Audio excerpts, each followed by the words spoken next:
I was halfway through ignoring my buzzing phone when the name flashed across the screen. Dad. Once, that name meant safety. Now it was a warning. I answered, more out of morbid curiosity than concern. His voice came sharp, breathless, rehearsed almost. Where the hell are you? You need to come home now. Home. Funny word. It had been 3 years since I'd walked out that door, and no one had noticed. Not my mother, who tolerated me like an inconvenient guest. Not my siblings, who parroted whatever story fed them. Not my father, certainly not him. And yet here he was, speaking as if I had disappeared only moments ago, as if obedience was a debt I still owed him. I held the phone to my ear, listening to his frantic breaths. I didn't answer, not yet. I wanted to feel the fear spread through him. And God, it did. At first, everything looked normal. Sunday dinners, forced smiles, cheap jokes at my expense. But underneath, a quiet hierarchy simmered, one where love was currency, and I was bankrupt. I learned early that silence was safer than honesty, that shrinking made me less of a target. My parents praised compliance, not connection. I was smart enough to understand the rules, stupid enough to hope they'd ever change. I remember the moment I realized I didn't exist to them. Not really. I came home from school one evening, suitcase in hand from a competition I had won, trophy gleaming. Did you bring milk? My father asked. That day, I started planning my escape. Betrayal doesn't always come as cheating or lies. Sometimes it comes as absence. So deep it hollows you out. Birthdays passed without a text. Paychecks disappeared into family expenses. Conversations happened around me, never with me. Then came the final blow.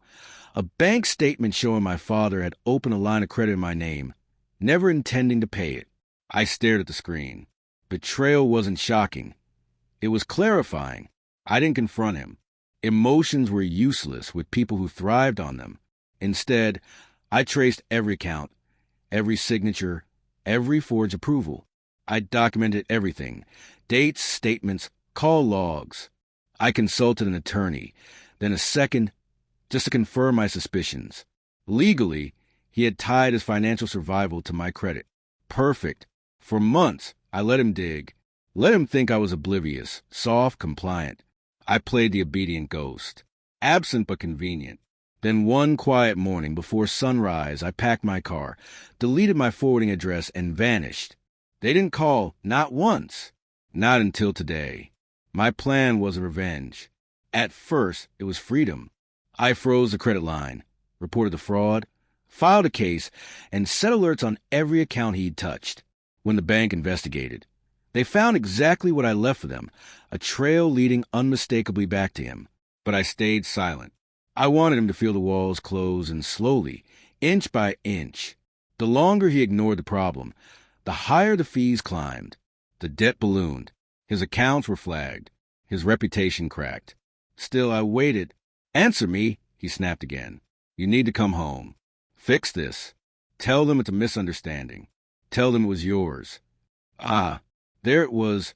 A confession, unintentional. I'm not coming home. I said finally. The silence wasn't empty. It fractured. Ungrateful.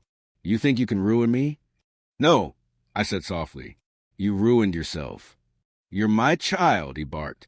Exactly, I replied. And you never acted like a father. I could almost see him, red-faced, fists clenched, fury tangled with confusion. For the first time, he realized I was an extension of him. I wasn't his shield. You fixed this, he whispered, anger slipping into fear. I let you sit in it, I said. You didn't notice when I left, but you'll notice this. Then I hung up. I stood at my window, watching the city lights flicker, a life I had built without them. For years, I thought leaving was a victory. I was wrong. Being forgotten was a wound. Being needed was the weapon. Being untouchable was a revenge. He spent his life pretending I didn't matter. Now, every consequence he faced bore my silence.